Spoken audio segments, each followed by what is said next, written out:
नमस्कार दोस्तों, मैं हूं अशोक। आज के लेक्चर में हम थोड़ा सा डिस्कस करते हैं थर्मोडायनेमिक इक्विलिब्रियम होता क्या है। देखिए, बहुत छोटा टॉपिक है बट समझने में इंटरेस्टिंग है।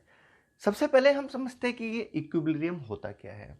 देखिए, थर्मोडायनेमिक के सेंस में जब हम बात करते हैं कि इक्विलिब्रियम ये है क्या, तो इसे कहा जाता है एक स्टेट ऑफ बैलेंस।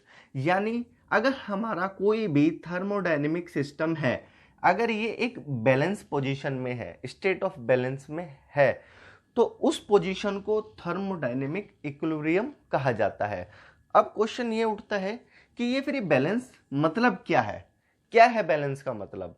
तो देखिए, अगर किसी भी थर्मोडायनेमिक सिस्टम में कोई भी हमारा अनबैलेंसिंग पोटेंशियल ना हो, यानी कि कोई भी ऐसी चीज ना हो जिसके कारण हमारे सिस्टम में या तो टेम्परेचर बढ़ जाए या उसका प्रेशर बढ़ जाए या उसके अंदर होने वाला रिएक्शन कम या ज़्यादा हो जाए, तो ऐसा कोई भी पोटेंशियल नहीं होना चाहिए।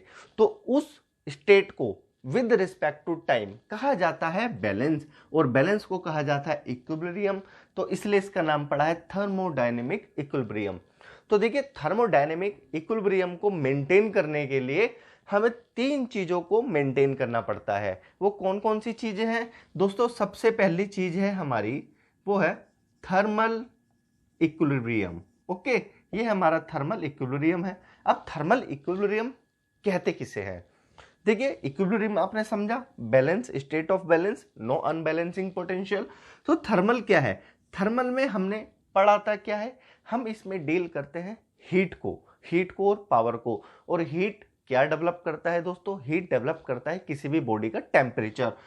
तो जब किसी भी बॉडी में, यानी जब किसी भी थर्मोडायनेमिक बॉडी में टेम्परेचर का अनबैलेंस ना हो, यानी temperature through out the entire system हमारा कैसा रहना चाहिए? सेम हो। तो इस तरह के सिस्टम को दोस्तों थर्मल इक्विलिब्रियम कहते हैं। मान लीजिए आपका एक सिस्टम है, और ये सिस्टम जनरली कैसा होता है, हम इसे सराउंडिंग से आइसोलेट करके रखते हैं।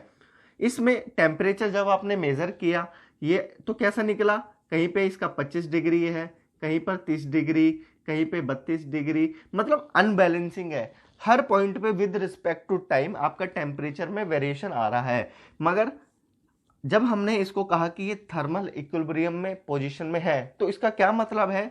इसका मतलब ये है कि यही सिस्टम, इसमें अब जो टेम्परेचर रेंज है वो थ्रू आउट क्या होगी दोस्तों? एकदम कांस्टेंट हो गई। आप किसी भी पॉइंट पर जब with respect to time temperature को मेजर करेंगे तो सेम आएगा। तो इसको कहते हैं हम थर्मल इक्विलिब्रियम। दूसरा बात करते हैं दोस्तों हम मैकेनिकल इक्विलिब्रियम की। यह है हमारा मैकेनिकल इक्विलिब्रियम। अब देखिए, मैकेनिकल इक्विलिब्रियम को बहुत सारी बुकों में कहा जाता है कि नो अनबैलेंसिंग फोर्सेस। बट दोस्तों, हम यहाँ पे थर्मोडायनेमिक स्टडी कर रहे हैं, क्या हम थर्मोडायनेमिक में फोर्सेस को काउंट करते हैं?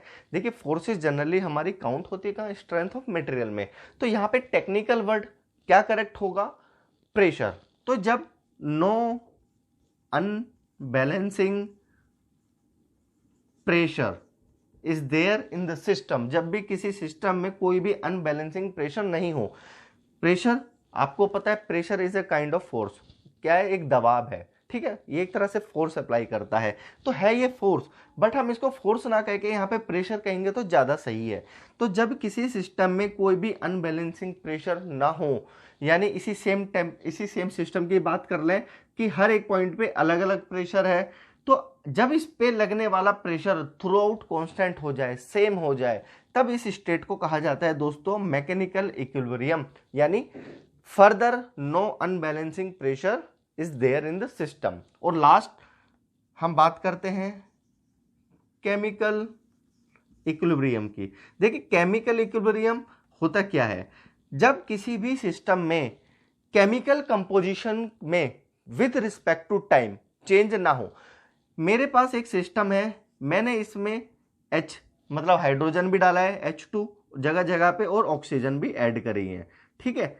अब ये सिस्टम में क्या होगा कुछ टाइम बाद, ये नॉर्मल स्टेट की बात कर रहे हैं, तो ये H2O के साथ मिलकर हमारा H2O बना देगी। मगर जब ये सिस्टम में ये सेम के सेम पैरामीटर्स अलग अलग अपनी अपनी पोजीशन में इक्विलिब्रियम में पाए जाएंगे, यानी कि ये केमिकल रिएक्शन नहीं करेंगे with respect to time. H2 में आपको H2 ही मिलेगा, O की जगह आपको O ही मिलेगा, जहां पे भी आपका H2 है। तो इस स्टेट को कहा जाता है केमिकल इक्विलिब्रियम, यानी केमिकल कंपोजिशन की विद रिस्पेक्ट टू टाइम कोई भी हमारी रिएक्शन नहीं होनी चाहिए। तो जब किसी थर्मोडायनेमिक सिस्टम में केमिकल इक्विलिब्रियम, मैकेनिकल इक्विलिब्रियम और थर्मल इक्विलिब्रियम की स्टेट पाई जाती है, तो उस सिस्टम को दोस्तों थर्मोडायनेमिक इक्विलिब्रियम कहा जाता है। ये था दोस्तों ऑल अबाउट थर्मोडायनेमिक इक्विलिब्रियम के बारे में। Thank you for watching.